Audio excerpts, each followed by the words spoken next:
আছে যদি দিয়ক টকা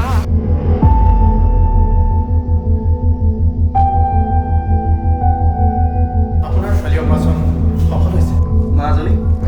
ডেকাল বৰ ভাল নহয় ডেকা হৈ ঘূৰি নুফুৰিবি আস্থা দুৱাৰাই অল আছাম টেলেণ্ট চাৰ্চ এক্সামিনেশ্যনত ফাৰ্ষ্ট হ'বলৈ সক্ষম হৈছে কেৱল তেওঁ নিজৰ ওপৰত থকা আস্থাৰ বাবে অভিনন্দন আস্থা দুৱাৰা হ'ব এতিয়া হেল্প নকৰিলেও হ'ব মোৰ এই ভণ্টিজনীয়ে যেতিয়া ভৰি